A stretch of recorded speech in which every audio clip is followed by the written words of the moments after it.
Passionnés créateurs, bonjour à vous, on se retrouve aujourd'hui pour une nouvelle vidéo et la deuxième vidéo de la série d'été où nous allons apprendre à réaliser 3 motifs avec 3 niveaux différents.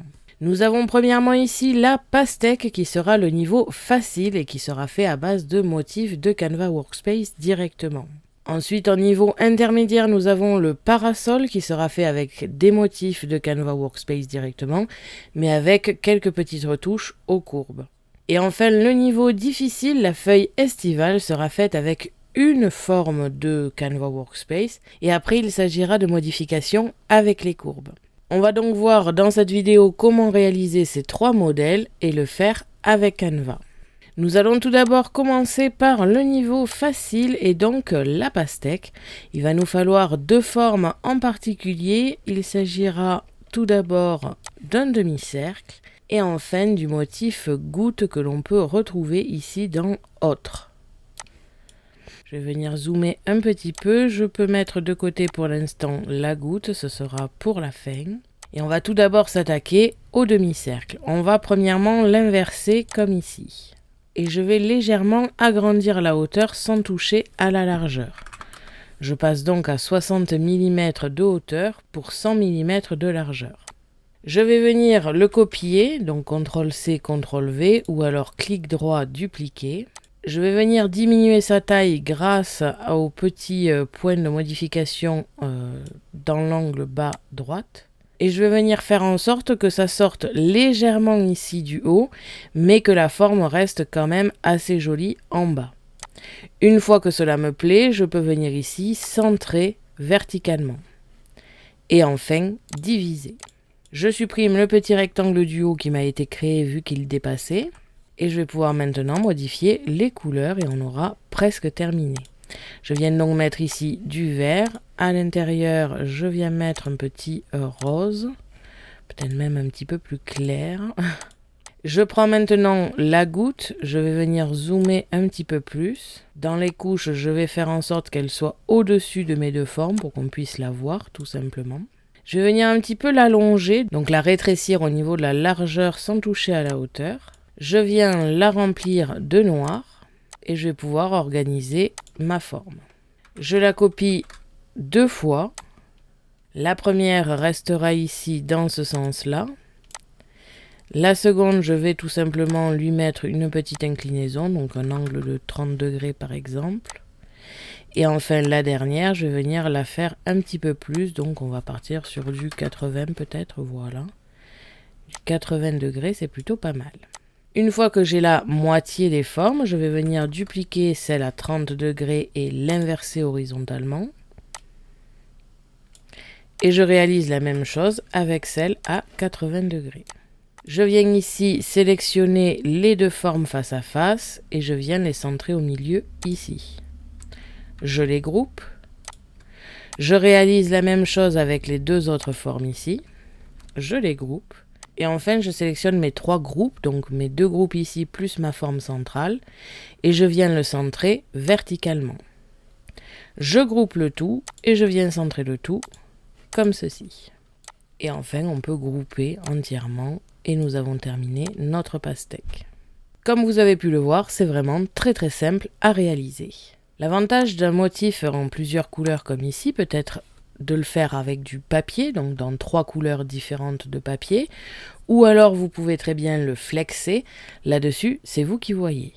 Si vous utilisez des papiers et que vous voulez que la forme soit d'un seul morceau, en 3 couleurs mais d'un seul morceau, je vous conseille tout de même de faire en plus de ces 3 formes, donc les gouttes, l'intérieur et l'extérieur de la pastèque, de faire une forme contour qui vous permettra de coller le tout ensuite dessus. On continue avec le second modèle, le niveau intermédiaire, et il s'agit du parasol. Pour cela, nous aurons besoin de plusieurs formes. Un demi-cercle comme avec la pastèque. Ensuite, un cercle tout à fait classique. Et pour finir, un rectangle. On va encore une fois zoomer un petit peu. On va pouvoir mettre de côté le rectangle pour l'instant. On va pouvoir mettre de côté, mais pas trop loin, le cercle. Et on a ici le demi-cercle. On va tout d'abord faire la forme de base du parasol, c'est-à-dire avec des parties arrondies en bas à droite et à gauche. Pour cela, on prend le cercle, on vient ici un petit peu l'élargir sans toucher à la hauteur, de sorte à avoir un bel arrondi assez sympathique. On va ensuite copier-coller la forme, donc CTRL-C, CTRL-V ou alors dupliquer avec le clic droit. Je vais venir ici un petit peu l'incliner. Je le copie une fois incliné et je l'inverse comme ceci. Je sélectionne mes 3 formes, je vais venir ici les mettre au milieu et je vais venir ici mettre une dimension pour distribuer l'espace et que ça fasse joli et surtout que ce soit assez symétrique. Je vais ici tester quelques petites dimensions, comme ceci. Je viens grouper cette forme-là pour l'instant. Je sélectionne mon demi-cercle et mes 3 ovales, et je viens le centrer. Une fois centré, je vais sélectionner le cercle, mais au lieu de le bouger avec la souris comme je viens de le faire ici, je vais tout simplement le sélectionner et utiliser les flèches du clavier pour le faire descendre. Cela permettra de le bouger de haut en bas sans risque, sans avoir un petit décalage à droite ou à gauche. Nous allons faire en sorte tout simplement de faire baisser le bas ici du demi-cercle en dessous des petites parties qui se joignent au niveau des cercles. Pas besoin que ça rentre de 10 cm, mais au moins que ce soit bien à l'intérieur. Je sélectionne mes 2 formes et je viens diviser. Lorsque c'est fait, je peux supprimer toutes les formes qui dépassent en bas et supprimer ici toutes les formes qui se sont mises avec le parasol. Et comme vous pouvez le voir, nous avons déjà la forme qui est plutôt très jolie. Une fois qu'on a cette forme, on peut l'aplatir un petit peu si vous trouvez que c'est un petit peu trop haut, ou alors au contraire un petit peu l'allonger, cela dépend vraiment de ce que vous voulez. Personnellement, je trouve que la forme ici est plutôt sympathique, donc je vais la garder. À partir de maintenant, nous allons faire 3 parties. Ici, les 2 parties sur les côtés qui seront en rouge et la partie centrale en blanc. Sur le premier modèle que j'ai réalisé, je n'ai pas fait la différence ici, mais après réflexion, je pense que je préférerais le faire. Je vais donc utiliser le point par point, et c'est là qu'on va toucher un petit peu aux courbes. Je vais tout simplement tracer une ligne qui part du centre ici en haut, au côté à gauche ici, à la première pointe. Je double-clique sur ma forme pour faire apparaître les points. Je sélectionne le segment ici du centre et je viens y mettre une courbe. Je vais tout simplement modifier la courbe, donc légèrement mettre un petit peu les carrés vers la gauche pour avoir ce côté ici qui part du haut et qui vient se jointer en bas. Dès que la forme me convient bien, je viens dupliquer cette forme ici. Je sélectionne seulement ces formes. Je fais en sorte que ça se rejoigne à gauche et en haut, comme ici. Avant de faire toute autre modification, je vais venir dupliquer mon parasol ici. À partir de là, je ne vais sélectionner qu'une forme ici, plus le parasol, et je viens diviser. Je sélectionne la moitié de mon parasol et le parasol que je viens ici de couper, et je viens grouper. Je viens l'inverser horizontalement. Je sélectionne la première forme et je vais pouvoir la supprimer car elle n'a plus la partie arrondie ici qui nous intéresse. C'est pour cela que j'en crée 2 à la base. Et je viens ici diviser la dernière forme. Je peux supprimer ce qui dépasse et nous avons donc 3 parties bien distinctes comme ceci. Je vais revenir tout simplement en arrière pour qu'elles soient les unes à côté des autres et que les proportions soient gardées. Et je viens grouper le tout.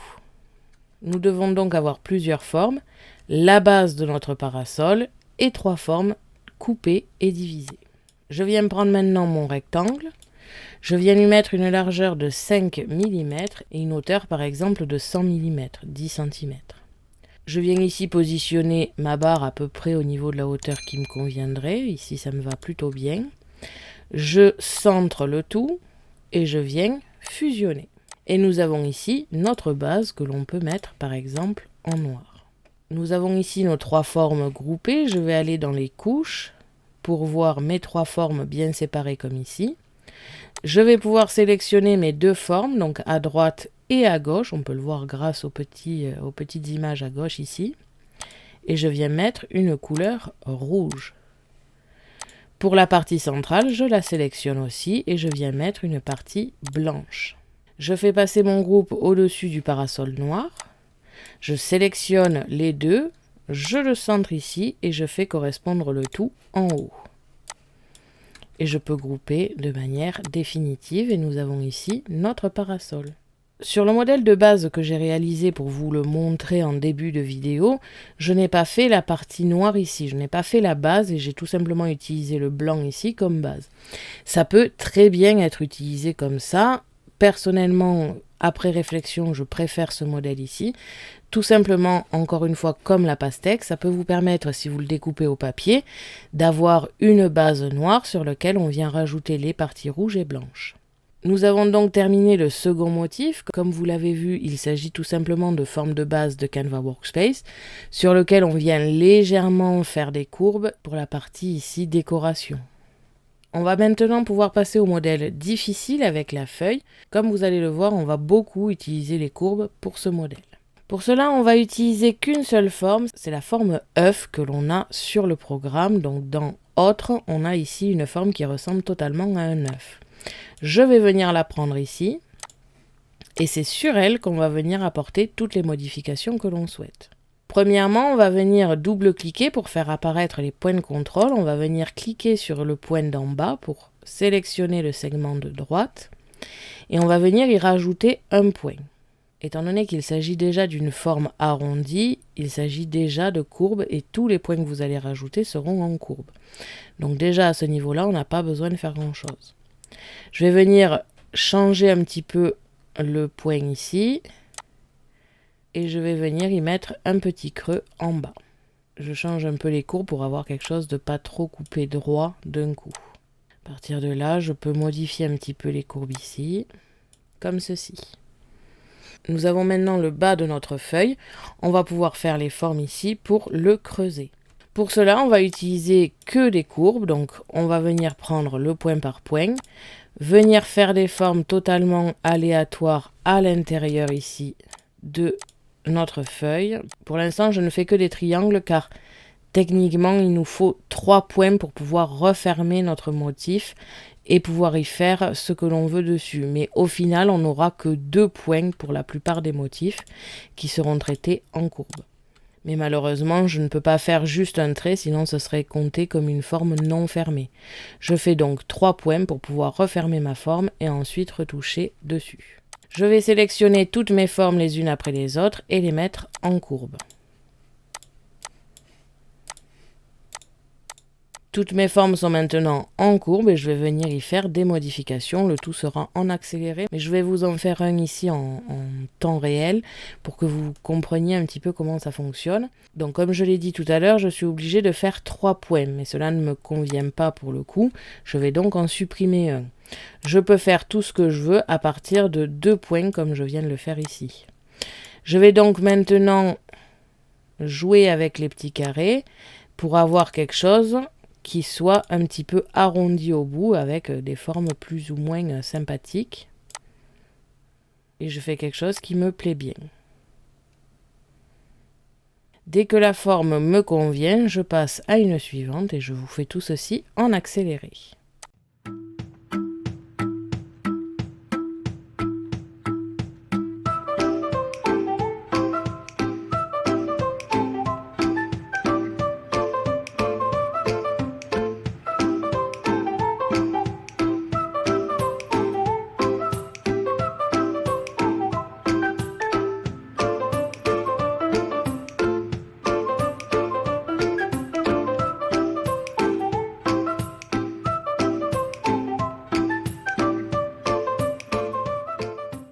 Quand les formes me conviennent, je vais pouvoir tout simplement toutes les sélectionner et les diviser. À partir de là, je ne vais prendre que la forme centrale, comme ceci, et je peux supprimer toutes les formes que j'ai créées. Et nous avons déjà un bon départ pour notre feuille. À partir de là, on va venir ajouter des petits trous comme si la feuille avait été abîmée. Pour cela, on vient reprendre notre forme d'œuf, on la diminue évidemment, et on va venir un petit peu diminuer la largeur pour avoir quelque chose qui ne soit pas totalement en œuf. Je viens copier la forme à de nombreuses reprises avec des inclinaisons différentes et des tailles différentes. Je les positionne là où ça me plaît bien, comme ceci. Je vais sélectionner la totalité et diviser. Encore une fois, je peux prendre ma feuille, la décaler et supprimer les formes que j'ai créées. On va maintenant le passer en vert pour voir ce que cela donne. Et comme vous pouvez le voir, on obtient quand même quelque chose de très sympathique. À cette étape ici, vous pouvez encore modifier les formes si cela ne vous convient pas. Vous pouvez à partir d'ici, par exemple, changer un petit peu les formes ici. C'est encore une possibilité si jamais vraiment les formes ne vous conviennent pas quand vous l'avez découpé. Quand cela vous convient, on va venir tout simplement faire les petits traits intérieurs. Pour cela, on reprend le point par point et on va venir dessiner par-dessus. Pour l'instant, on ne fait que des lignes droites et on viendra faire la décoration après. On va zoomer pour pouvoir les sélectionner plus facilement. On double-clique et on vient y mettre une courbe, encore une fois sur tous les motifs. Une fois que c'est fait, on vient cliquer tout d'abord sur la ligne centrale et verticale et on va venir bien faire jointer ici au centre. On peut zoomer à plusieurs reprises pour être sûr que ça ne dépasse pas mais que ça touche bien cette partie-là. Quand on en est sûr, on vient y mettre une courbe et on viendra faire la même chose pour toutes les formes en V et je vous fais tout ceci en accéléré.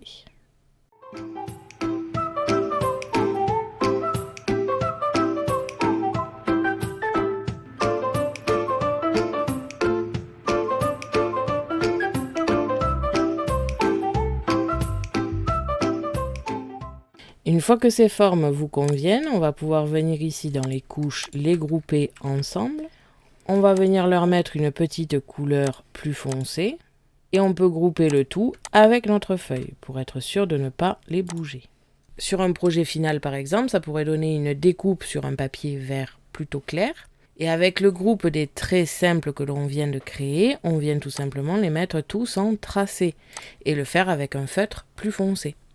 Ça peut être très sympathique, ça peut être fait en foil aussi, ce qui peut être très joli. Et on vient donc de terminer le modèle difficile. Comme vous pouvez le voir, ce qui est difficile, c'est de gérer les courbes. Après, le reste, c'est relativement simple une fois qu'on a la forme de base, c'est-à-dire l'œuf. Les petits traits ici ne sont pas du tout obligatoires, mais c'est vrai que ça va apporter un petit côté réaliste une fois découpé sur du papier. Surtout si vous utilisez un papier uni, comme on peut le voir ici. Si je supprime les traits, on voit quand même que c'est une feuille au vu du fait que c'est vert et que ce genre de forme on connaît, mais c'est quand même assez difficile de voir que c'est une feuille. Ça apporte plus de réalisme à notre motif. Donc voilà, nous venons de terminer nos 3 motifs avec 3 niveaux différents, très estivaux pour le coup. Je suis vraiment en mode été en ce moment. Je pense faire d'autres thèmes sur la suite de la série, mais voilà, dans l'idée, là en ce moment, il fait chaud, il fait beau, autant faire des motifs sur ce thème-là. Merci à tous d'avoir regardé ma vidéo, n'hésitez pas à me poser des questions ainsi qu'à me dire en commentaire ce que vous avez pensé de ces 3 dessins. Je vous invite à me suivre sur mon blog ainsi que mes réseaux sociaux que vous pouvez retrouver dans la description de la vidéo. À la prochaine pour de nouvelles créations.